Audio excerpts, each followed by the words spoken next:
SRS వచ్చేసి KKR మ్యాచ్కి వచ్చాను. సో మన వాళ్ళు ఓడిపోయారు. నాకెందుకో సీరియస్గా ఆడినట్టు అనిపించలేదు, ఏదో ప్రాక్టీస్ మ్యాచ్ ఆడినట్టు అనిపించింది. సో మెయిన్ ప్లేయర్స్ అందరిని బెంచ్ లో కూర్చోబెట్టారు. అసలు ఆ హర్షల్ పటేల్ ఎందుకు వచ్చాడు, నితీష్ కుమార్ లేడు, ఓకే ఏదో అయింది ఇంజురీ అన్నారు, ఓకే ఫైన్. బట్ ఒక్క దగ్గర నాకు గెలవాలని ఇంటెన్సిటీ కనిపించలేదు. 17 ఓవర్స్ 3 ఓవర్స్ 4 ఓవర్స్ మిగిలిండగా లివింగ్స్టన్ ఇంపాక్ట్ ప్లేయర్ కింద తెలియదు నాకు ఇప్పటివరకు అర్థం కాదు. ఆల్ అవుట్ అయ్యాం 2 ఓవర్స్ మిగిలిండు. నాకెందుకో ఇంటెన్సిటీ అయితే కనిపించలేదు. సో ఫస్ట్ మనం fast bowling, power play bowling చాలా చాలా చాలా ఫోకస్ చేయాలి. మనకి పవర్ ప్లేలో జెన్యున్ బౌలింగే లేదు. ఒక్కరికి మాట్లాడుకోవాలంటే ఒక జెన్యున్ ఫాస్ట్ బౌలర్ని ఫస్ట్ మ్యాచ్లో శ్రీలంకన్ ఫాస్ట్ బౌలర్ని పెట్టుకున్నాం. సేమ్ అలానే దిల్షాన్ లాంటి పెట్టుకుని first power play bowling focus చేయాలి.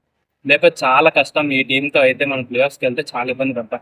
ప్యూర్లీ బ్యాటింగ్ మీద డిపెండ్ అవుతున్నాం మేము. అంటే 200 ప్లస్ ఒక ప్యాట్ కమిన్స్ బౌలింగ్ తప్ప నాకు శివంగ్ కోమర్ కూడా పన్నేసి వస్తుంది. సో వాళ్ళిద్దరు బౌలింగ్ తప్ప నాకు మిగతా ఎవరు కనలేదు. అది కూడా స్పిన్నర్ అంత బాగా వేసినప్పుడు ఒక స్పిన్నర్నే పెట్టుకుని ఆ స్పిన్నర్ కూడా మ్యాచ్ అయిపోయినాక ట్రై చేసాడు, ట్రైల్ అండ్ ఎర్రర్ లాగా వికెట్ తీసాడు. ఫార్మాలిటీ మ్యాచ్ లా అనిపించింది. సీరియస్గా అయితే ఆడాల్సింది. మీరేమనుకుంటున్నారో కామెంట్ చేయండి, ఫాలో చేయడం మర్చిపోకండి.